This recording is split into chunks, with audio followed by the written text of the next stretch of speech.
Hello, everyone. So today I'm with Billy. Welcome to the channel, Billy. Hey, thanks, man. Thanks for having me. And today we're going to talk about Odin and some experiences that we've had, and maybe some general understandings that we have about Odin. So I was drawn to Odin many years ago, and I really never figured out why. I do have Viking ancestors, but I never really figured out why I was drawn to Odin specifically. But for some reason, I was drawn to him. Then when I started to learn about him, when I started to learn about his connection to the runes and how the runes are like these primordial spirits that we each have a connection to within ourselves, and also just the general flavor of the Norse gods, I realized that I kind of found a home in them.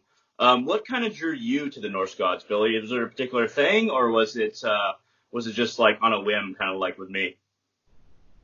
Well, I mean, it was. I've always been drawn to the Norse gods and the Norse pantheon. I've always had like I've always admired Odin. You know, uh, I've always admired everything about him. As far as pretty much what he stands for, being the chief of the Aesir, and um, He's very much like an all father. Like he has so many different aspects when we really look at him that he's kind of like an omni god. He has all these different aspects and these different purposes. And I was wondering if you think that he's also mainly a god of preservation because he's trying to preserve all the nine worlds in the universe. I'd like to understand those nine dimensions. But does that make sense to you? Do you think that he's a god of preservation a lot of the time?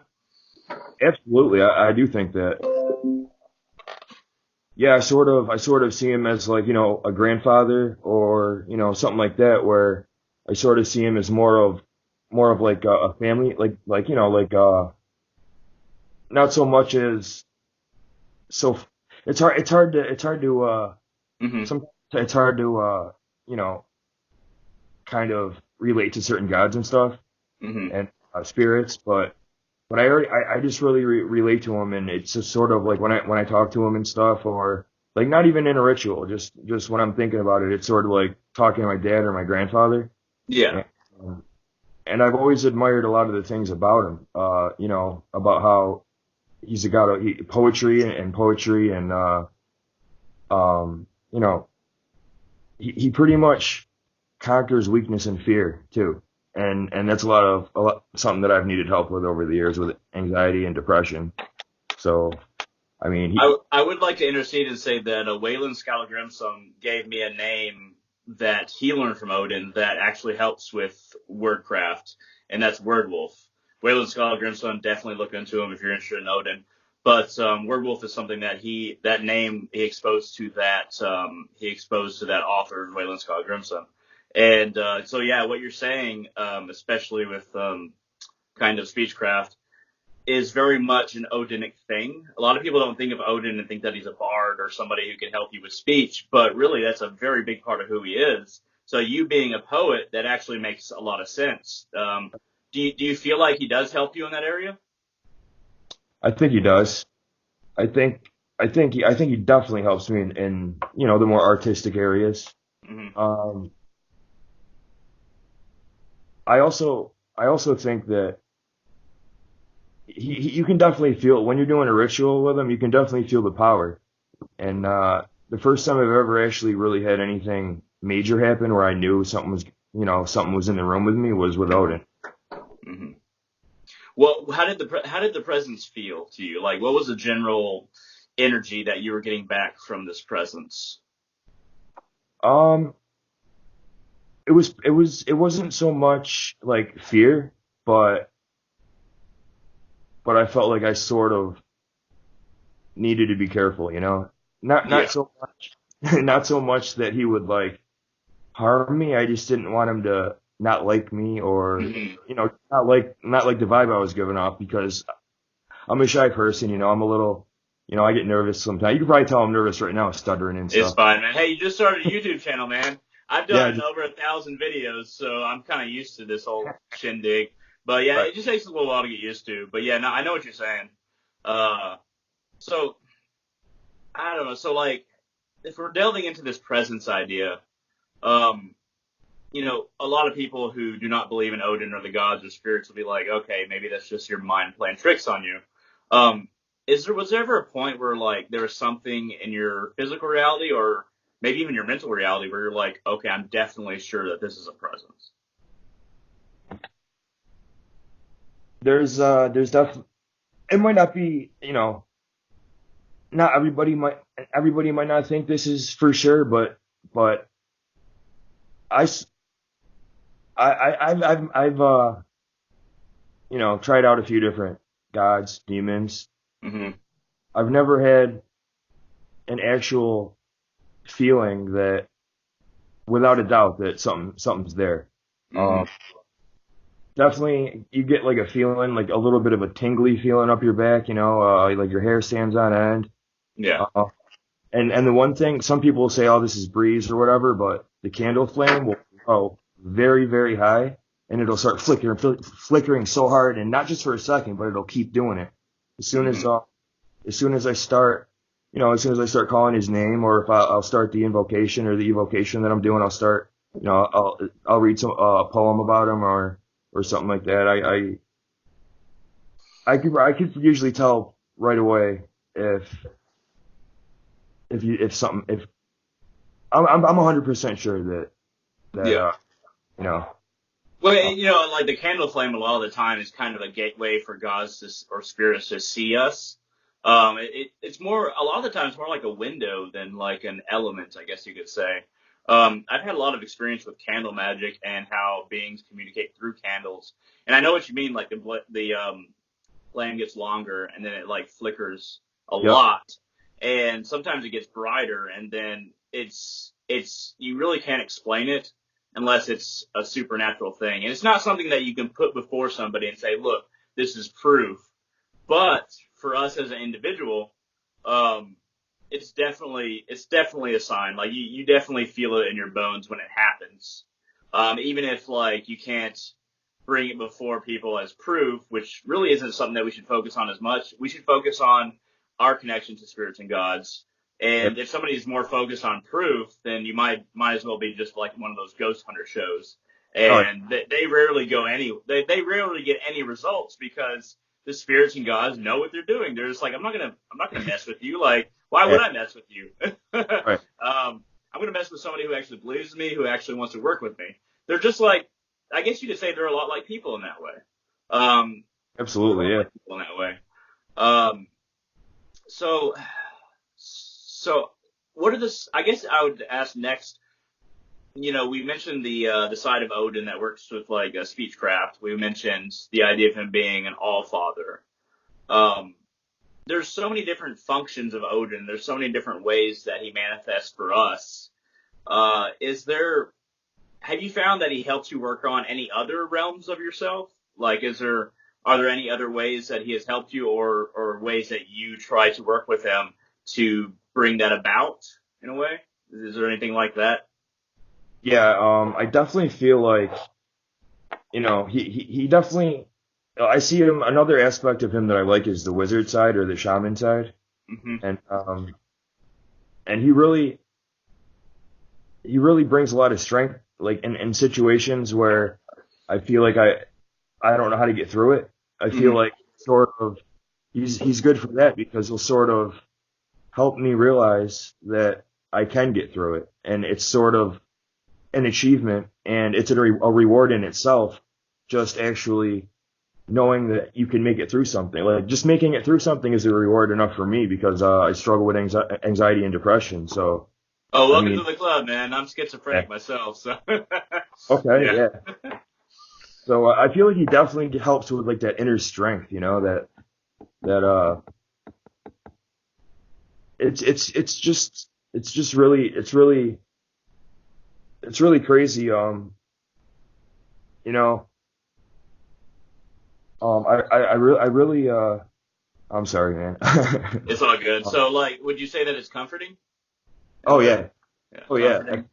actually, I guess you could say even guiding based on what you said. Like guiding and comforting would be two words I guess we can attribute to this connection to Odin, correct? right. He Yeah. definitely guides me. Yep, definitely. He he's done a couple things for me so far. That's how I know. I feel like he's working the magic, helping me work the magic. Um, Have you worked very much with Norse magic or runic magic, or you said that you kind of like work angelic magic sometimes. Have you yeah, worked with much runic magic or Norse magic? not a lot. Hmm. Um, A lot of I'm it's runic based. A lot of it's runic based is what I found, which I'm okay with. But yeah, right. I haven't I haven't worked with him too much yet, but he's always sort of been there, and I don't know if it's just that I've been admire the person that he was, or the God that he is, or if he's sort of calling me to him, if that makes any sense. that But does make sense. Because a lot of people are called to Odin, but they don't. They actually don't know who Odin is, but they feel called to this force, and then eventually they'll stumble upon the actual name of this force. And then, this happens with other gods and other spirits. But yeah, that was actually very similar with me. And there was a long period where I was going through different religions and different practices, different traditions. And then once I found the Norse pantheon and Odin, and beforehand Kalima, it just pinged. Like you get that feeling that you've hit on the right track. You know what I'm talking about? yeah, I do Yeah. definitely. So it just takes different amounts of time for different people, just depending on where they are in relation to that being. And I would say that the style that I work with the gods and spirits is not to summon or evoke them necessarily, but to provide devotion to them and try to bring them to the table on their own terms, if that makes any sense. So when I'm putting out an offering, I'm not saying, hey, you have to do this, you have to come here, you have to do this or that. I'm Right. saying, look, I really want to come to the table with you. Can you please guide me? Can we please make a connection?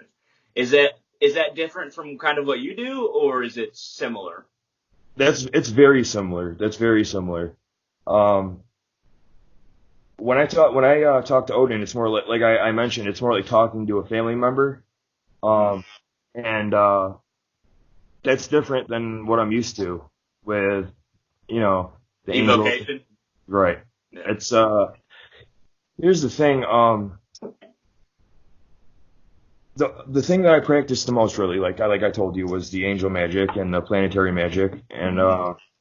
and so I'm sort of that's how I know how to contact spirits. So I Mm-hmm. sort of try to contact Odin in that sort of a way, Mm-hmm.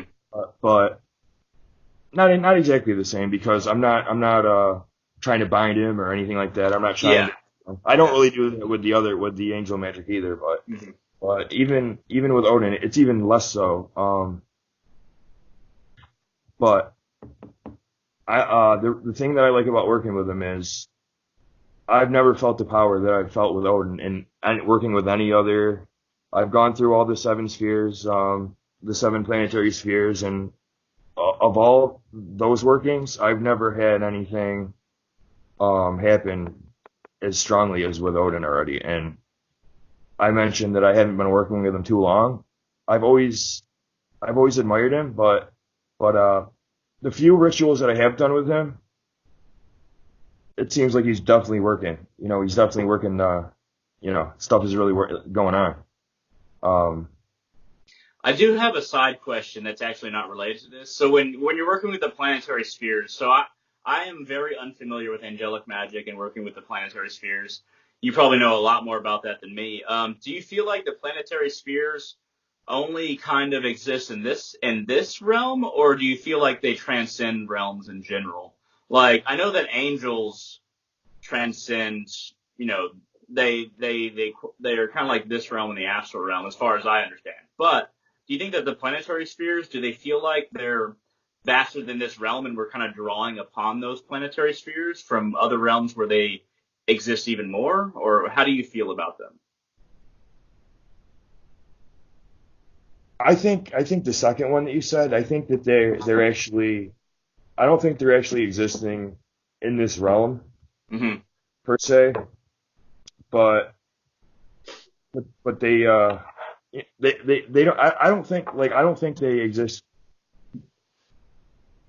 It's hard to really say. That part of that about that part of it because no one really knows. People can all say what they think, but but I don't necessarily believe in heaven or hell, Hmm. but I feel like they reside in another dimension. Pretty much, I would say Hmm. Okay, that that. makes sense. I know that you said you recently encountered Hinduism, right? Hmm.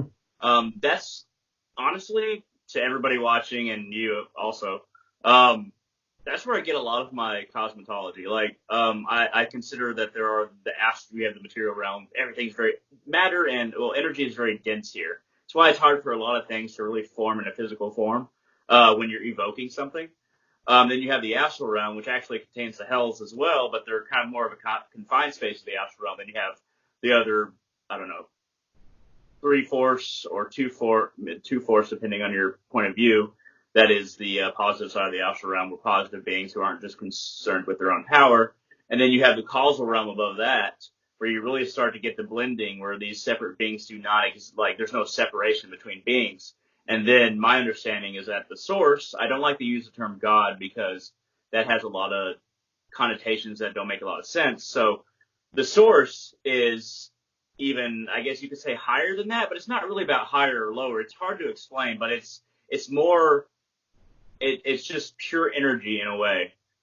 So I would say, moving forward with Hinduism, there's a lot of information that really crosses over to the Norse pantheon and Odin's knowledge and everything like that. There's a lot of crossover, and a lot of people have been making this connection recently that because of the information age and all that they just didn't have contact with these two different systems in the past. But now that those two systems are being contacted, like they can intertwine, it's really amazing how well they overlap. I mean, would you agree with that, or is that something you found, or is that just a new idea? I think a lot of religions overlap. I find correspondences and similarities all the time that I can't dismiss. You know what I mean? But I think yeah, I definitely would agree with that. Yeah. I mean, I'm not like Hinduism is. I wouldn't call myself a Hindu, but I also work with Kali Ma. I think I might have mentioned that. That's how I found your videos on here. Yeah. Um, Got a lot of videos of Kaliman, that's for sure. right. Um, but from what I know, yeah, they're very similar, um, in quite a few ways. Yeah, it's pretty amazing. So since you just started working with Odin, I guess the way we can close this video, because I only try to make it 20 minutes, because that's for some reason the app that I have Right. works with 20 minutes the best. But what are your hopes for your path towards Odin? Not necessarily what you know now, but what do you hope to know in working with Odin, or what do you hope to gain? I guess you could say, if you can narrow it down to something. Yeah. I'm just hoping that he can help me mainly with the issues I have with Hmm. anxiety and depression. I know a lot of people might not think that's a really good thing to be using gods or whatever for, but it seems to help me. I'm not It's just as valid as anything else. I mean, right, it's just yeah. right. Um, but I want to really be able to get him to help me with my art and Hmm. and my magic, and the mental health thing. And I I, I think you're on a good road to getting there, to be honest, because uh, it sounds like your devotion to Odin is strong, and you don't just want something from him. You're willing to recognize him as like a great grandfather or like a relationship. It's more about that. It seems like is what I'm getting from you than right. just using him for something. So that's good. Yeah, that's I would say I would agree with what you're saying. Yeah. I never really do rituals to gain anything other than knowledge, to be honest. I mean, Yeah. I just want the knowledge, man. I want to be able to know things. I want to be able to know what's going on. Yeah. I definitely feel you on that, man. So hey, we're gonna end the video here. We'll keep on talking, but everybody at home, thank you very much for watching. What is your channel, Billy, so that people know what your channel is? Just look under Billy the Crow. There's Billy no the Crow. W. CRO. Billy the Excellent. Billy the Crow, no W. Got it. Thank you very much, Billy, for joining me on this video. Thank you. Thank you for having me. No problem. And I hope to see all of you on the channel in the future.